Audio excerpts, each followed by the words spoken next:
Nosso grupo é composto por eu, Giovana, o Jefferson e o João Vitor. Em Economia Política Internacional, iremos abordar as teorias clássicas do comércio.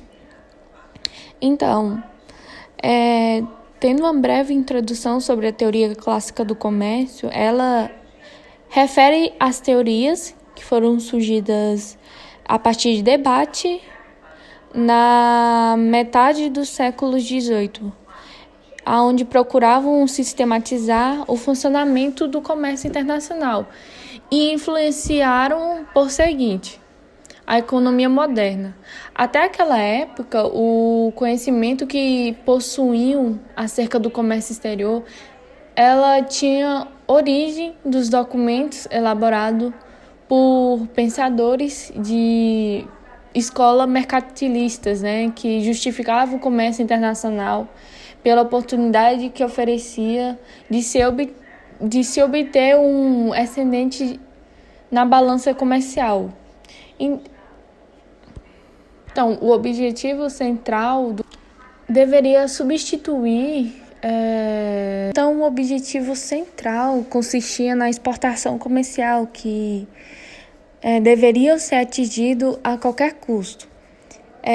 E assim, para suplantar os velhos e já obsoletos conceitos mercantilistas, que surgem de teorias de pensadores no ramo da economia.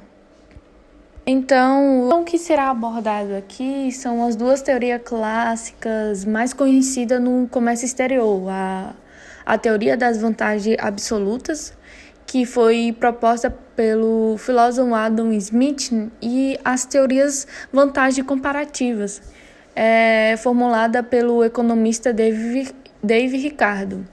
E ela trata sobre como o comércio internacional e a importação e exportação tem um grande impacto na economia de um determinado país, onde gera muitos ganhos e perdas, Então, a importância do conhecimento dessas duas teorias é fundamental.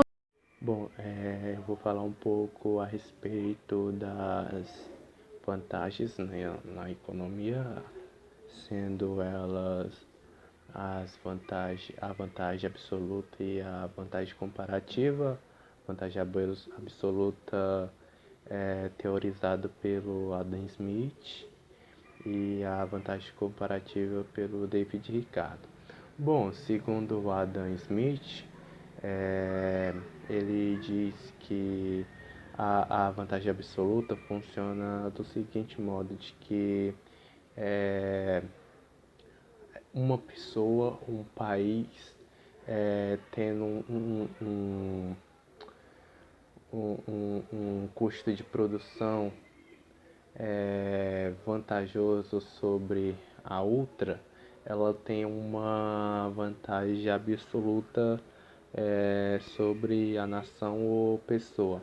Por exemplo, se país X produz, digamos,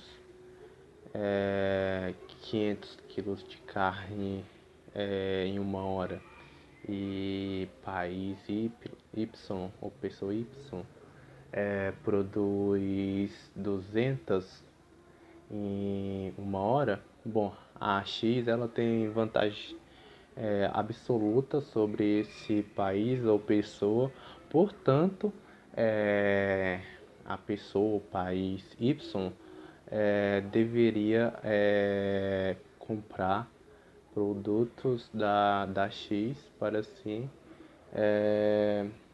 não ter uma concorrência tão grande, porque aquela vantagem absoluta ela tem a completa vantagem sobre a outra pessoa ou país, segundo Adam Smith.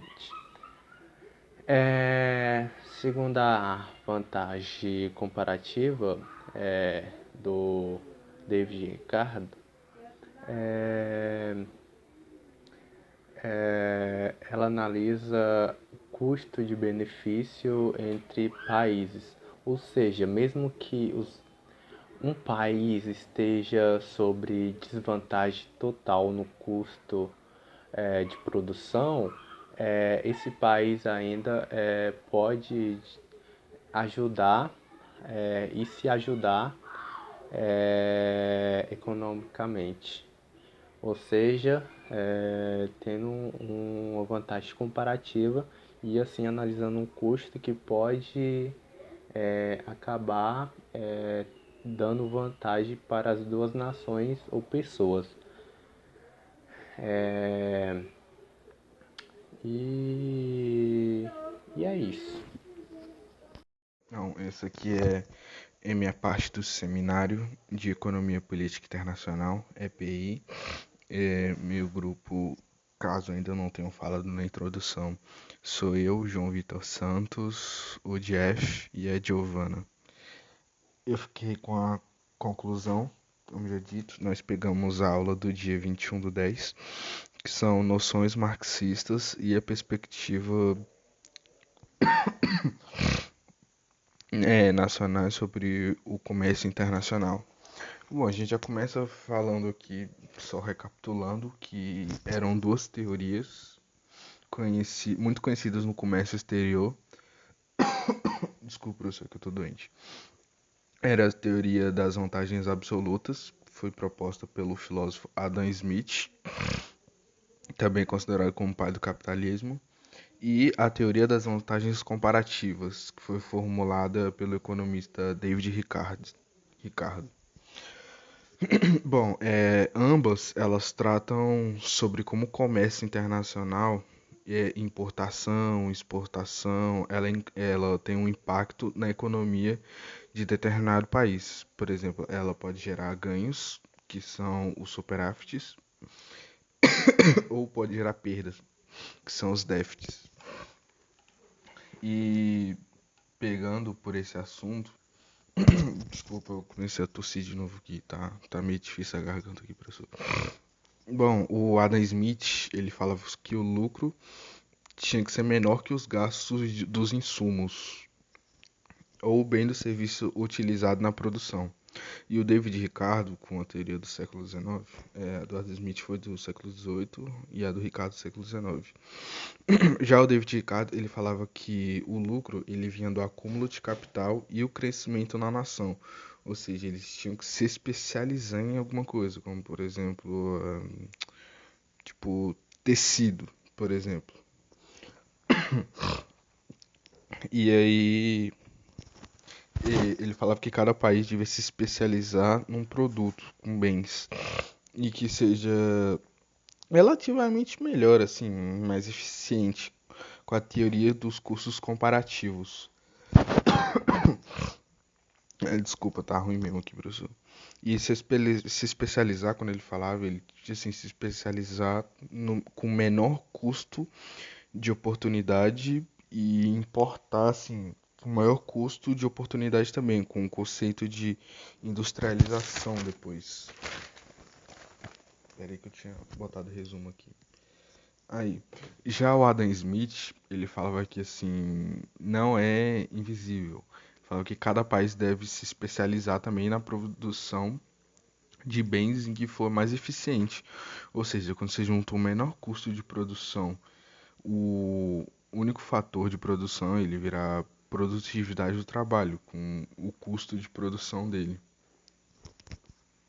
E até uma coisa que você entende quando você começa a prestar mais atenção, que você aprende você aprende a diferenciar o comércio internacional do comércio exterior, que é muito diferente, porque o comércio exterior, ele fala das operações comerciais que um país faz com os outros.